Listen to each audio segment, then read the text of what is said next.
Yo, what's up? Welcome to the opening line. Dog Days of Summer edition. Benny and Corey coming at you. I want to thank everybody for subscribing. You know what I'm saying? Make sure you get that done. FantasyGuru.com. Subscribe. That's the bottom line. Benny, what's good with you, my man? Not much, man. I'm a little banged up today, Corey. I'm not gonna lie. Went out with the boys last night to watch the All-Star game, and we didn't watch much of the All-Star game, but we had a good time. Good. I didn't see one pitch of the All-Star game. I did see that the American League won 4-3. Is that correct? Yeah, a couple late home runs. Joey Gallo. Basically, everything we talked about in the write-up, right? Like, just play all the lefties. Cleveland's a stadium that left-handed hitters have a much better time in than righties. They had that big wall out in left field that righties got to deal with, and a short wall down in right field for the lefties. So, basically it was all the lefties yesterday. Charlie Blackmon hit a home run. Michael Brantley had a big RBI double. Joey Gallo went yard. So if you played a lot of lefties yesterday in DFS, you probably did pretty well. That could have been some nice prop bets, too. Joey Gallo to hit a home run in the American League to win. That probably would have paid out at least plus 600. But I think it was more than that. I think it was like at that because I played Mike Moustakas, another lefty, for the home run, and it was like 1,200. There you go right there. Now, you see now, if I'd have read the article, I'd have had me an extra couple dollars this morning. You know what I'm saying? Like I said, I played Moustakas, so I didn't hit the Gallo home run, but somebody out there that played all the lefties probably did. So congrats to them. All right, so not a lot going on as me and Benny was discussing pre-show, but we do have some Scott Fishbowl to talk about. We can get into it and discuss and break down our teams. I'm an award show guy. Like, I've always wanted to host an award show. It's one of my lifelong goals. Okay. So, like, nobody watches the ESPYs, but I'll be sitting here tonight watching the ESPYs with like it's the damn Oscars with popcorn and shit like that. I'll go through some of the categories with you to get some of your opinions on some of these things, Benny, as we look back at the year that was 2018, 2019 in sport as we come into this annual down. You know what I'm saying? This nothingness that is going on right now, except for the NBA Summer League, which has gotten more popular over the years, but definitely not something that people are having ingrained into their 4th of July week type stuff yet. Will be soon, though. But not quite yet. Still got some growing to do. But we always talk fantasy football this time of year as we get ready to ramp it up. Things have already ramped up over on FantasyGuru.com, so make sure you hop on over there right now. Articles, podcasts, the whole thing is flowing. Strategies are being put together to help you win in 2019. Speaking of which, right quick, Benny, this is probably off-the-air conversation, but we're all family here. Are you in the Flex League? No. Okay. The one they do on on Sirius, that one? Yeah, the Jake Seeley's Flex League. No. Okay. The invites, the assignments for the Flex Leagues go out today. They take place August 2nd and 3rd in New York City. And like you said, they'll be on Sirius XM Radio. So the industry drafts are starting to come up. The King's Cup in Canton, Ohio at the Hall of Fame is also coming up. So your boy will be in both of those this year. I'll be in the Flex on Friday night. Hopefully that's the auction. And then Saturday will be the big day with 3 more Flex drafts going. I just was wondering if you were going to be in it. Also got the letter yesterday for the GST, the Greenwich Street Tavern League. Yeah, and you'll be down the shore, right? Oh, yeah. I'll do the baseball one because I'm around. The football one, I don't give up weekends in August. I don't blame you, son. Because I was talking to Ronas yesterday, our boy Adam Ronas, and Adam Ronas is in charge. He's the commissioner this year. McCarroll was like, y'all can use the ball. You know what I'm saying? But as far as keeping track of the money and all of that stuff, I don't want that. Yeah, I let somebody else handle that. Ronas hit me up yesterday. It's going to be Sunday, August 18th, but that's actually the day I'll be coming back from Canton, Ohio. So I was like, well, maybe if Benny go, you know what I'm saying? maybe if me and Benny split the team, then this way, if I'm late coming from the airport, Benny can be right there holding me down. But I was like, Benny's probably going to be in his brand new house down in New Jersey. Right, I'm going to be at the beach, man. Sunday. If it was like Sunday night, maybe you could get me to come back early. But they usually do that draft at like 9 or 10 in the morning before the bar. That draft's going to be 11 o'clock, so there you go right there. Yeah, before the bar, before lunch. Yeah, that means I got to leave the beach at like 9. Yeah, that's not I don't see it happening. I'll get my brother-in-law, you know what I'm saying? He'll be good to go. And then maybe I'll get him to meet me at LaGuardia, and then we'll shoot on out. Because I'm going to have to go from LaGuardia to to the west side, a trip from LaGuardia to the west side is a disaster. You know what I'm saying? That's a disaster. If you're on the west side, you want to be at Newark. If you're on the east side, you want to be at LaGuardia. But what I can do is I'm going to have to probably just come back into Harlem, drop my stuff. Well, I won't be in Harlem. I'm going to have to. You know what, though? I mean, the first couple rounds of a draft are usually pretty easy. You know what I'm saying? Like, you usually know where you're going, who was drafted, stuff like that. Like, when you really got to be there and start doing work and thinking, as we're finding out now that the first couple of rounds of the Scott Fish Bowl are the same way, right? It goes so fast because everybody knows, like, I got number one pick, I'm taking Barkley. Like, there's not a lot of thought that goes into it. You know, you've been thinking about this for 9 months. Where you really got to start thinking, and where drafts are won and lost, in my opinion, is when you get to, like, round 9 to, like, round 17. No doubt. You know? I'll be there by then. You know what I'm saying? And that's the important stuff. Like, if they text you in the car and they're like, yo, you got the number 3 pick. All right, well, give me Zeke. You know what I'm saying? Now you're good for another 20 minutes while everybody else drafts, at least, you know? They'll be drinking and shit like that. So, you know what I'm saying? Get it done. So, leagues are starting to form. Good times to be happening. I got to work on my plan. But let's talk about Scott Fish Bowl. I had the 5th pick, and this is actually something that me and Jeff talk about on the Fantasy Football Elite podcast. Once you get past the 4 big backs, listen, having the 5th pick is a shitty pick to have. You know what I'm saying? Because the 4 big backs are gone, and now you're kind of left with, okay, well, you make the decision. You know what I'm saying? And Travis Kelce never crossed my mind, even though this format favors a tight end. I went with the guy I think is the wide receiver number 1 on the board, Benny, and that's Odell Beckham. I think Odell Beckham is the top wide receiver. I understand the injuries for the past couple years and the consistency of guys like D-Hop and Devontae Adams and Michael Thomas. But I'm just playing the upside game with Odell, Benny. So I was looking at the Giants and specifically Eli Manning's, like, you know, passing rankings the last couple years. He's been one of the worst in the league. So you can honestly say we probably have never seen Odell Beckham with a good quarterback. You know what I mean? So the sky really is the limit. I mean, I keep thinking back to when Randy Moss came over to play for the New England Patriots. That's why it's a bit. Oh, Benny, that'd be wonderful. Now again, I mean, that was an amazing season that he had there. It was an all-time great kind of season, but I think you have a receiver in Odell Beckham that's that talented, and now you're putting him with a quarterback and in a system that's more, you know, in tune with his skills. So I don't really mind it at all, to be honest with you. And the funny thing is, like, I ended up with the number 4 pick in my draft. And my strategy going in was basically I wound up with Kamara. And I said, I'm basically going to take whichever one of the 4 backs falls to me. So that it was I basically preset my draft for those 4 backs. I ranked them. I think I went Saquon, C-Mac, Zeke, Kamara. And the draft actually went Zeke number 1, C-Mac number 2, Barkley number 3. So for a minute there, I was like, oh, is Saquon going to fall to me at 4? But the guy right in front of me, rightfully so, too, took Saquon Barkley. So I ended up with Kamara, not upset about it at all. And that was the way I started my draft. It's amazing that you mentioned that. Because, no, my draft started very similar to that. Zeke, number 1? Yeah. And then C-Mac 2? Yeah. You know, again, I mean, Barkley 3 and then Kamara 4. Yeah, we talked about this last week. How awkward is that? You know what I'm saying?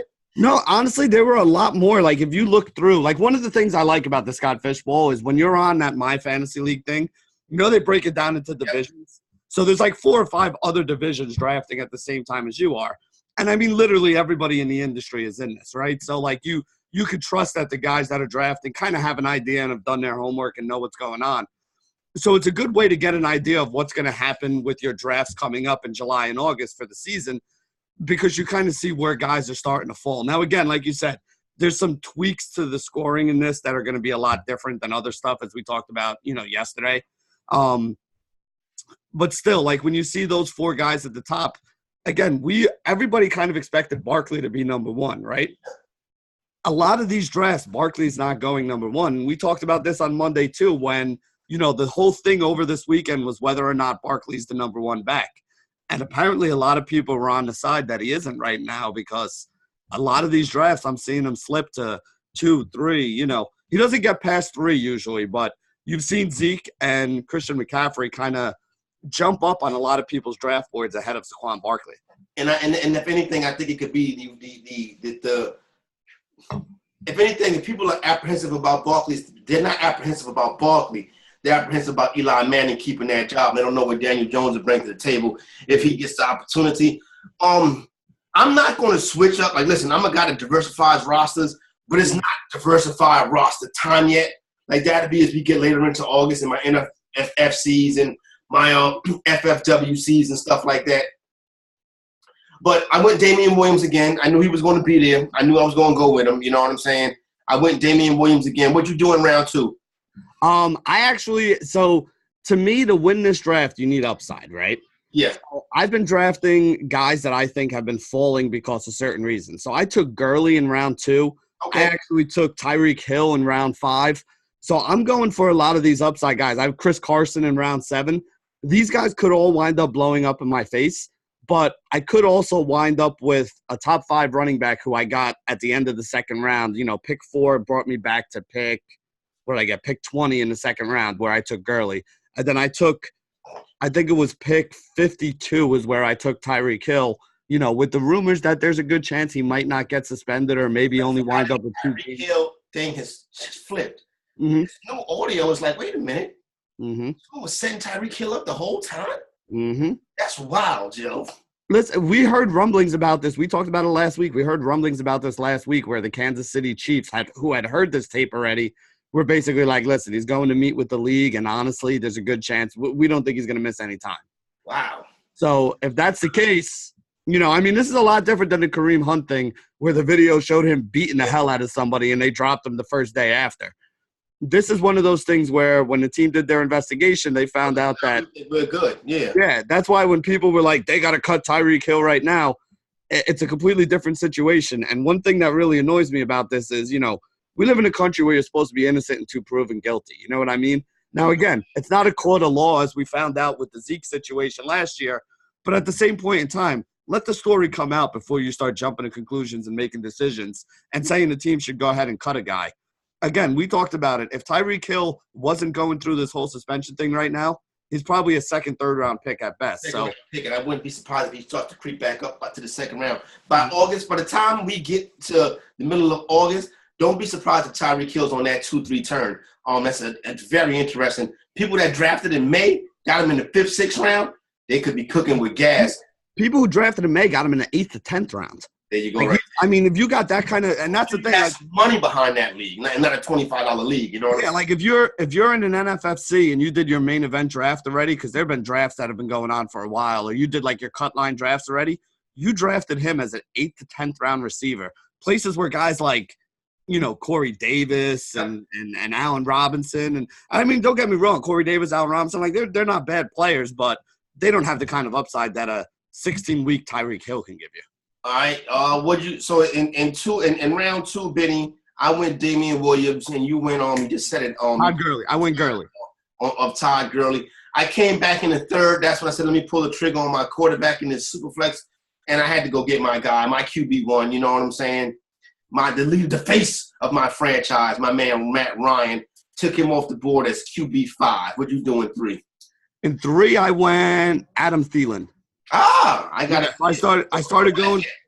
I started going for some receivers, and the thing I like about Thielen in this format too, you get extra points for the first down, and he's the guy that gets a lot of those, you know, 3rd down targets and winds up with a lot of first downs. Plus, he's also going to catch a ton of passes. He's going to get a ton of yards. He seems to always be over 50 yards a game.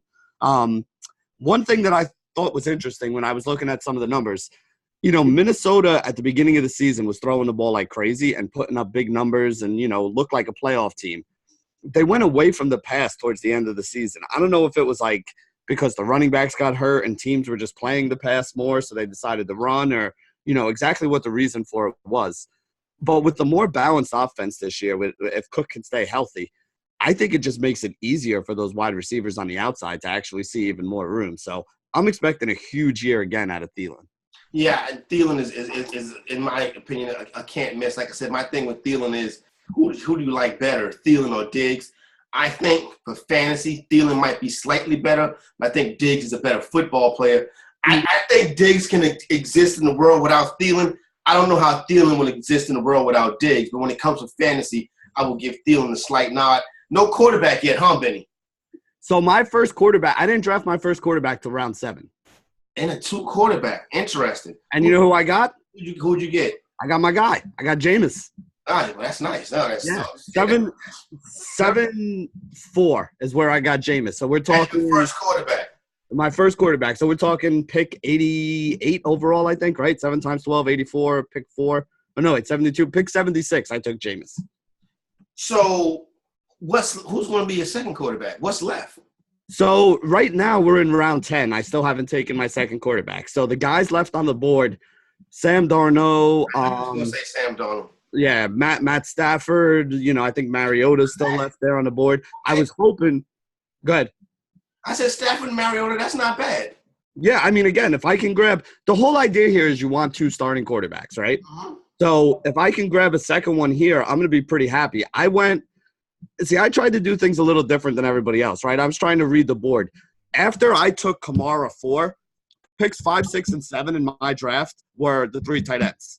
Yeah. It went Kelsey, Ertz, Kittle, 5, 6, 7. Before anybody even drafted a wide receiver, it was 4 running backs, the top 4 running backs, and then it was the 3 tight ends. So when I looked at the draft board, I was like, well, listen, at this point, I'm not getting a good tight end because, I mean, people were taking like Evan Ingram was off the board in like round 3. So I'm like, I'm not going to go reach while we have all these stars on the board. I'm not going to go reach for a tight end, even though this is a tight end heavy league.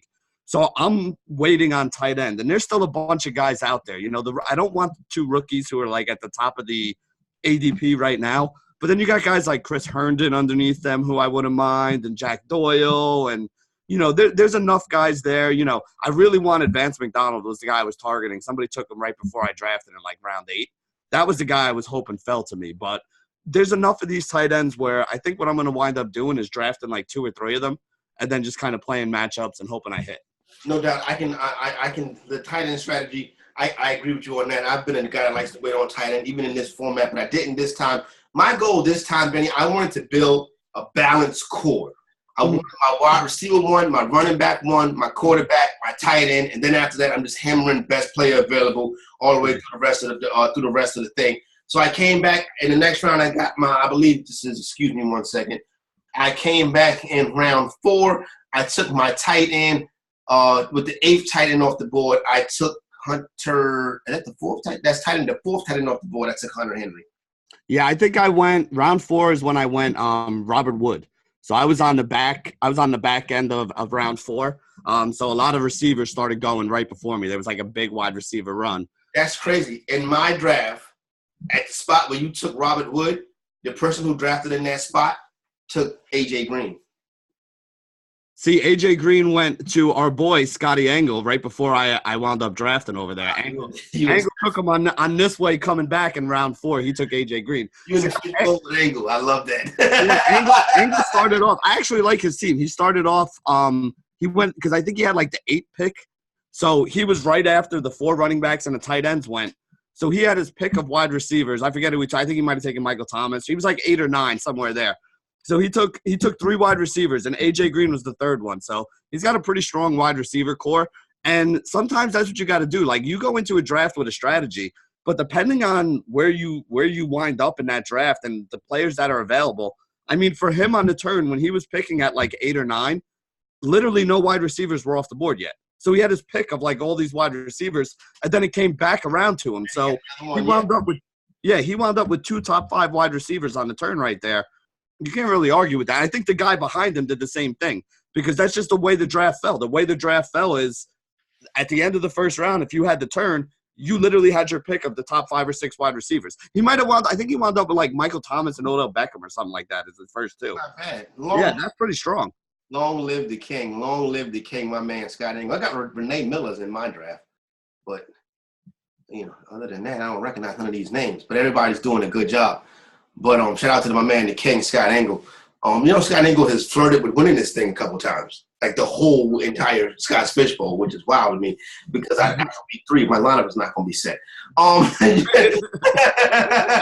the biggest problem. Like last year, I was doing pretty well, and then I forgot about it for like 2 weeks. It should be a best ball, Penny. Yeah, it should be. You know what it is like, especially with a daily guy like me, like 12:30 to 1 o'clock, I'm busy. Like I'm making sure I got the right guys in and following like injury news. And I'm more worried about those lineups than I am about like Scott's Fish. Let me go set my Scott Fishbowl lineup that's not playing for any money, you know? Yeah, exactly. I came back in 5. This is as furthest I've got. I came back in 5. Another player I've been heavy on so far has been my man, Sony Michel. I take Sony Michel as my second RB. So right now I'm looking at Matt Ryan, Damian Williams, Sony Michel, Odell Beckham, and Hunter Henry. My draft is moving slow. We have in my league, Benny, we have one of the things that aggravates me to no end. Like, I understand it's slow draft season. And I don't think that, I'm not a big, you on the clock. You know what I'm saying? Like, that's not my thing. I'm just like, okay, whatever, son, please. It's July. You know what I'm saying? Like, the season don't start next weekend. But what I will say is, when you're on the turn, make both picks. Don't pick at 112 and don't pick at 2-1. To me, that's stupid shit right there. And we had to do a pick at 112 and didn't pick it 2-1 till 5 hours later. Yeah, that's ridiculous. Again, I'm all for – my whole thing with slow drafts is I don't mind if people are taking their time. Take an hour to make your pick, that's cool. Like, if I make a pick – I just made a pick right before we came on air. It was coming around to me last night. It got to me. I made my pick in round 10. I don't plan on making another pick till later on in the day. But at some point around 2 or 3 o'clock, I'll sit down when I can steal an hour when the kids are all occupied, and I'll make sure I know who's on the board and who I'm looking at so that if I do get that text message that says, you're on the clock, I can go walk over to the computer or call it up on my phone. Yeah, and make that pick. See who the last couple guys took. All right, those guys are off the board. These guys are still available. This is the guy I'm grabbing. So for me, it's like if at most I'm taking a half hour to an hour. I don't mind in the morning. I don't mind at night because I understand people are sleeping. Some people are West Coast. They might not even be awake yet. But in the middle of the day when things are going along, everybody's got the screen up. I know I got the screen up all day. It's one of the tabs, Yep. I got 20 tabs open, but it's one of the 20 tabs open. So, if you see on your phone, if you have the message that pops up from My Fantasy League, hey, you're on the clock, just go make your pick. It doesn't take that long. I'm the same way. I'm never going to be like, yo, hurry up, make your pick. You're the next guy up. You're on the clock. But, be mindful of everybody else in your draft, too. In the middle of the day, it shouldn't take you 7 hours to make a pick. There you go right there. Corey and Benny talking a little Scotch Fishbowl. I got through round 5. Benny, who does the rest of your team look like? Yeah, so round 5, I went with Tyreek Hill. Hold on here. Let me call this up so I can see where I went. I went Tyreek Hill in round 5. So I started off with Gurley and Kamara at running back, and then I got Woods, Hill, and Thielen at wide receiver. Round 6, I had the 9th pick in round 6. I went Chris Carson. Woods. Okay, I like it. All right. Yeah, so then I went Carson in round 6 on the way down, and then Jameis on the way back. So I got Jameis as my quarterback. I got 3 running backs in the stable with Gurley, Kamara, and Chris Carson. And then I basically went wide receiver for my next couple picks. So I actually have 5 wide receivers right now, and we're coming up on round 10. So the other 2 guys I took were Allen.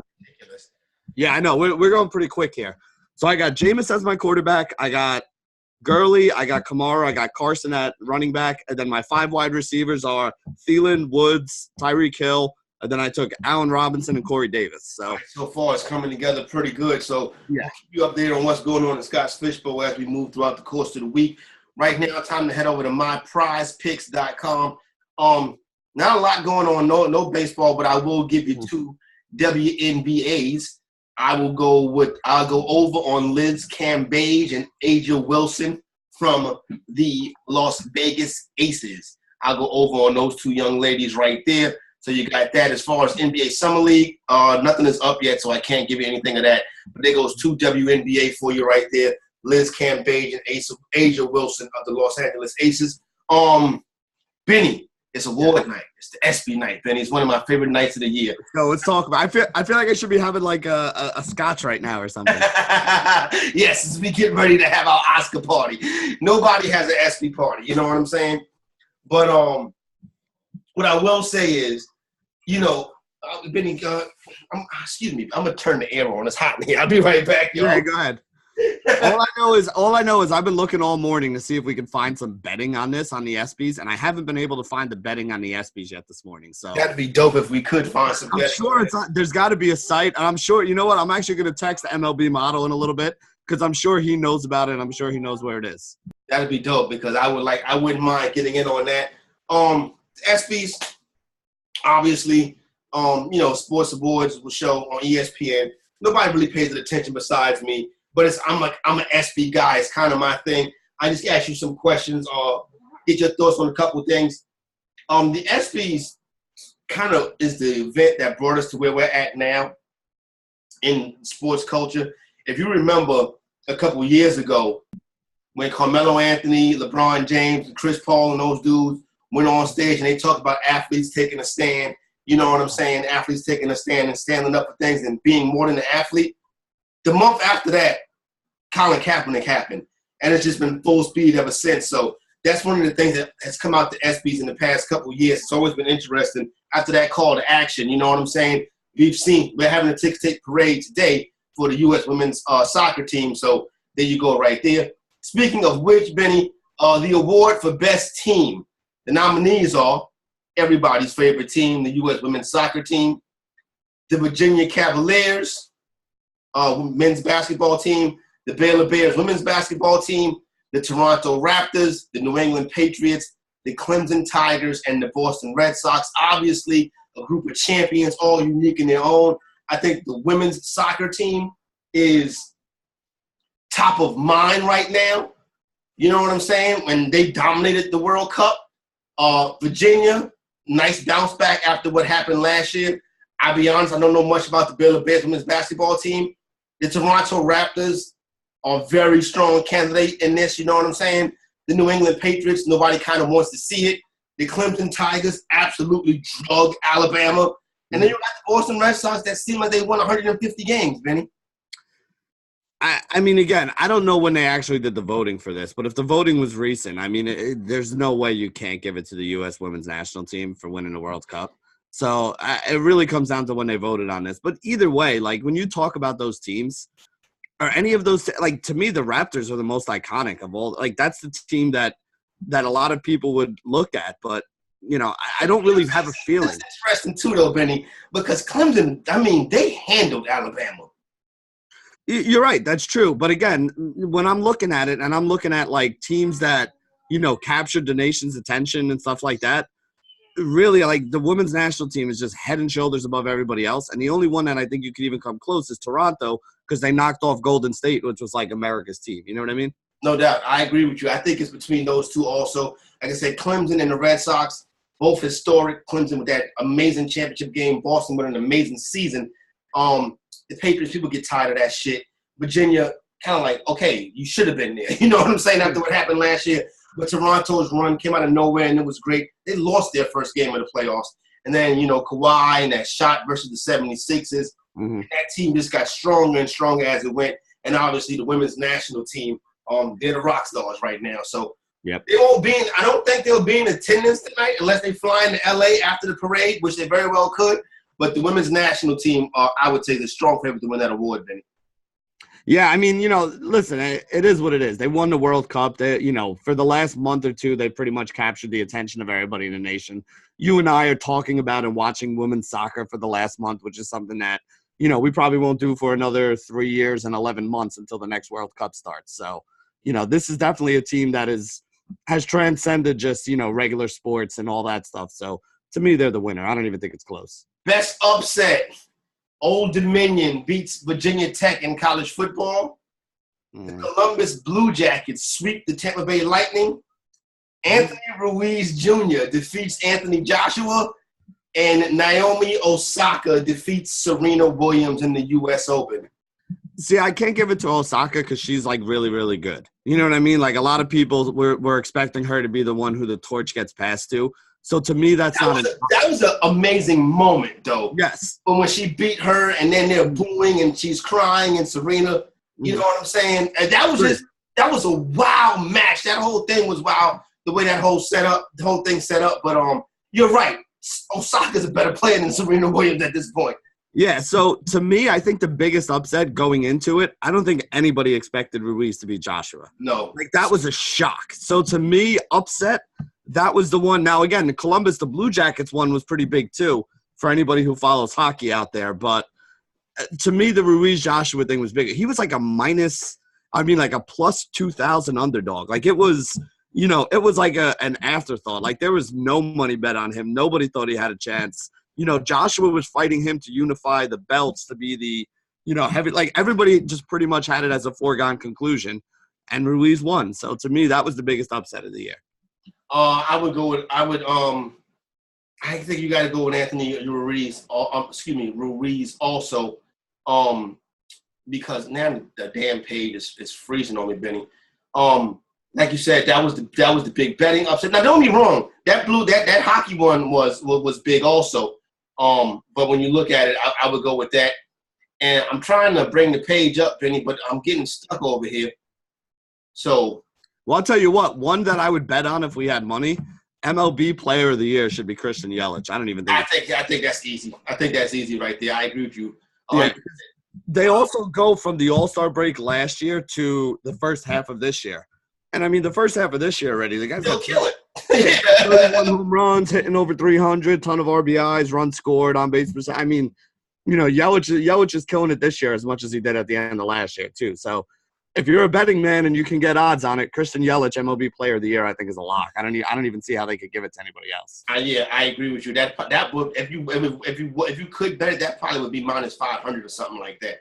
If it's not, I'm betting it if we can find it. No doubt. Best game: Texas A&M and LSU, 74-72, 7 overtime thriller. I remember that game. Mm-hmm. I remember that game. Notre Dame defeats UConn in the women's Final Four, 81-76. Don't remember that game. No, I don't remember that game. But this is the one that's going to win right here. And you probably, if you think about it, Benny, you probably already remember what it is. It was a Monday Night Football game.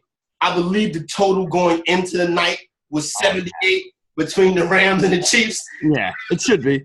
51-54. This was the best game of the year. By far. I mean, we remember when that game happened, we were talking afterwards, like that should have been – that's the Super Bowl. You can end the season right now. That was, they're not going to top that. And that game – the thing I loved about that game, Corey, is there was so much hype heading up to it. Yep. I mean, you know how many times we have all this hype and then it comes out and it's just a crap game? This is one of those few games that had the hype.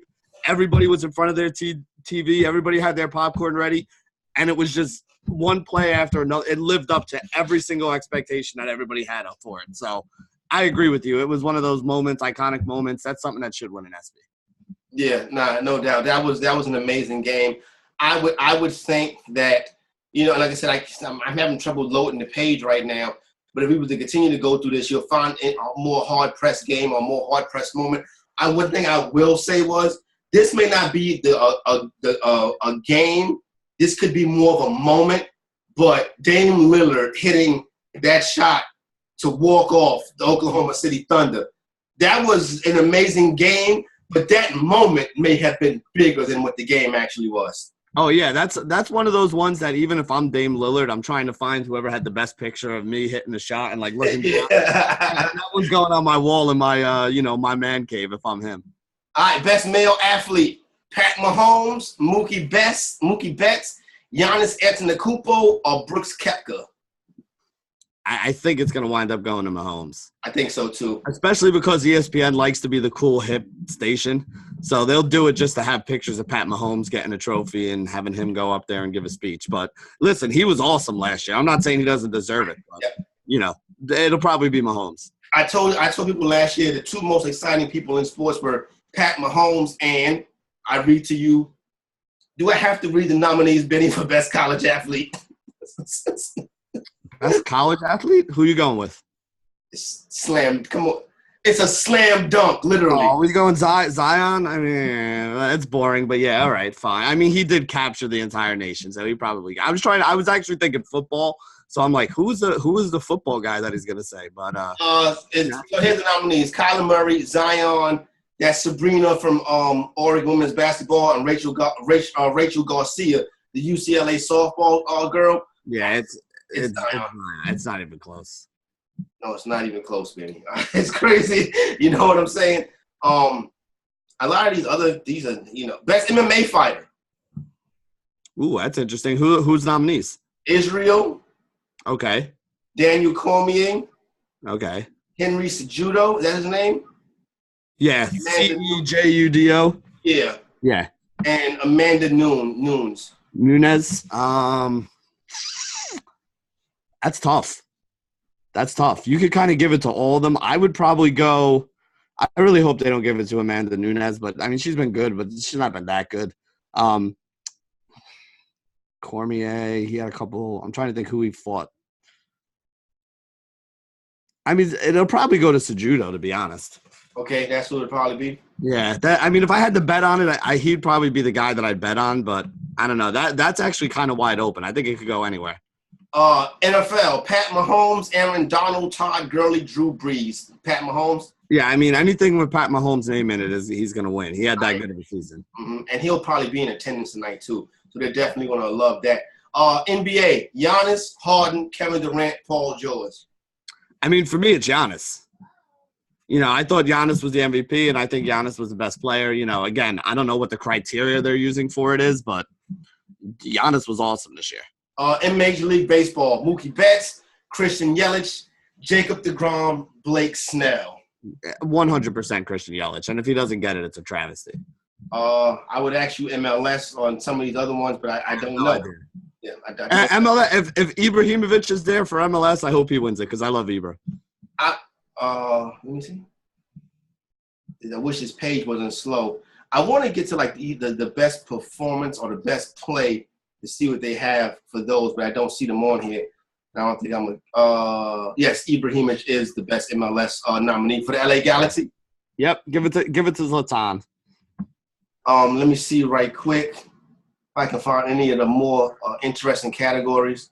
What's the best plays one? The best plays one's usually pretty good. I know, I can't find it though. You think they're gonna give it to Mahomes with the lefty throw? I want to see Kawhi hitting the shot against Philly should probably be there. Kawhi versus Philly. That's I can see that very well being in it. I'm trying to think of the other like iconic stuff that happened this year that we could be like. I'm trying to bring up a new search. I mean, they'll probably have a U.S. women's national soccer team thing in there. Oh, they'll probably have the Rapinoe goal. You know what I'm saying? Where she took the arms out. Mm-hmm. That could be best moment. Let's see. I'm trying to think of all the sports and trying to think of like crazy stuff that happened that would be like huge. Like if you think back to the football season, what's the one play that stands out to you from this football season? You look at the Mahomes the Mahomes pass stands out to me from the football season. Now, which one do you like better, the lefty pass or the one where he ran around and then hit Tyreek Hill like 50-something yards downfield? The lefty one. The lefty one at the moment it was in the game was humongous. True. That's what I look at that. Let me see. Oh, here we go right here. You know what? I don't like it, to be honest with you. I think they left something out. So what do they have listed? What do they have down there? I can get the damn stop, I tell you. Like my screen, like I don't know. Everything I click on about the ESPYs is running slow. And maybe it's just a computer. So like if I scroll up, it goes up too far, I come down. So let's do – all right, let's hold on one second. Let's take our time right here. All right. We already went through best game. We've already did that, right? All right. All right, here we go. Best play. The Miami Miracle, the Dolphins stunned the New England Patriots. I forgot about that. Yeah, okay, that's a good one. Kawhi Leonard at Game 7, you know what I'm saying, of that against the 76ers. That's probably going to win. Derrick Henry, 99-yard touchdown run versus the Jaguars. I forgot about that. But I'm not – Vinny, you can't sell me on a 99-yard touchdown run because I'm like, that was okay. That was done before by my man Tony Dorsett. So, whatever. And then that – I don't know if you've seen this. To me, this is more of a viral moment than a best play moment. Right. But that UCLA gymnast they got that perfect 10 dancing to Beyonce. I haven't seen it, but okay. Yeah, that one right there. Those are the nominees for the best play. The upset, if you already went to upset, I think I did see something that we can talk about before we get out of here right quick. Best MLS, male, NHL, driver, action sport, boxer. You know what I'm saying? But let me see. Esports moments. Look, they got all kind of stuff. WWE moments. Those are the events that will not make the broadcast. But I did see it. I know, okay, they're talking about that kid Blaze, that little 7-year-old boy in Florida. Record-breaking performance, we went over that one. Best college athlete, breakthrough athlete. Here's an interesting category right here. Okay. I'll leave you with this one. Breakthrough. Saquon Barkley. Okay. Naomi Osaka. Okay. Kristen Yelich. Trey Young. I feel like Saquon Barkley is going to win it. Yeah, I think Saquon Barkley will win it too. This is a tough category, though. I mean, listen, the girl Osaka is like the next, Venus Serena Williams. Like, she's next in line to be the girl that everyone thinks will dominate and win all the majors and all that stuff. So it's big, but I mean, really what it comes down to is like, the people – when you talk about football, the popularity of the NFL. Exactly. Football versus women's tennis, I mean, it's very tough, I think. Like, you would need a down year where there's not a big football player, not a big basketball player, not a big baseball player coming in for me to think that anybody in, like, women's tennis or golf or, swimming or, like, any of these random other sports would be a bigger breakthrough athlete. But, it's a good category. A lot of good nominees there. What I would say about this, Zion should have been in this category also as breakthrough athlete. I think that. Best female athlete, Simone Biles, Alex Morgan, Michaela Schifrin, and Breonna Stewart. I really don't. I mean, I know all the young ladies. I think Alex Morgan would be the winner because of recency bias. Yeah, but it's not even like she didn't have like a super – she played well, but she didn't have like a superstar tournament either, Yeah. I mean, like Biles is tough to – like she wins the gold medal every time she goes out there. She's the best at what she does. Like, it's tough to not put somebody like that up there, but I really have no – like, as a gambling person, I would have no bet on this. Yeah, I would have no bet on it either. Breonna Stewart took the Seattle Storm to the championship. I think she's hurt now. And then – so there you go right there, a little bit of ESPY action. If we find a way to bet on it, we will tweet out a link. You know what I'm saying? Big piece of chicken. Speaking of the ESPYs, big piece of chicken, Benny. This is actually pretty interesting. I'm going to give it to Tracy Morgan, who is hosting ESPYs tonight. I remember Tracy Morgan, Benny, no cap, true story. I remember Tracy Morgan when he would tell jokes on 125th Street in Madison Avenue, standing on the corner, telling jokes, making fun of people, mainly laughing at himself. People are like, look who this crazy dude right here. And now, Tracy Morgan owns Walmart, you know what I'm saying? But to be able to, and I say that facetiously, even though it's not a funny thing that would happen to Tracy Morgan, but he's back. He came back, you know what I'm saying? Horrible accident, had to learn to walk again, learn to talk again, and tonight he's hosting the ESPYs. So big piece of chicken, my man, Tracy Morgan. I legit saw Tracy Morgan get it out the mud, Benny. Hey, that's awesome, man. I always love Tracy Morgan. He's always been hilarious. Saturday Night Live. Wow, dude, son. 30 Rock, all that stuff. So he's the man. You ever watch his new show, too, where he just got out of jail? Yeah, The Last OG. It's pretty funny. My wife and I were watching it. Something was on before it, and we wound up catching it the other day. It was pretty good. I'm going to give my big piece of chicken to the U.S. women's national team. I know they've been getting a lot of big pieces of chicken. They got a lot of chicken, Benny. They're hungry, and they deserve it right now. There are literally hundreds of thousands of people in New York City right now. My wife sent me a text from outside her office. She's working downtown today, so she's down by the Wall Street area where the whole thing starts. It took her like an hour to get into the office today. There are women's national team jerseys all up and down in Lower Manhattan right now. The team is there. They're going through the Canyon Heroes today. All kinds of craziness. They deserve the big piece of chicken. U.S. women's national team captured the country's imagination for the last month or two. Go ahead and live it up and enjoy your celebration. No doubt about it. Some people are saying that's not a New York team. Why are they getting a ticker tape parade? Well, you don't have to be a New York team. What they did was great. That's an amazing experience. There's nothing like a New York City ticker tape parade. And Benny, maybe one day, Benny, God willing, I will be alive to see the New York Knicks go down to Canyon Heroes. That's what I feel about the Jets, man. I've been waiting my whole life for it. All right, for my main man, Benny's Corey Parson, the fantasy executive, we are out.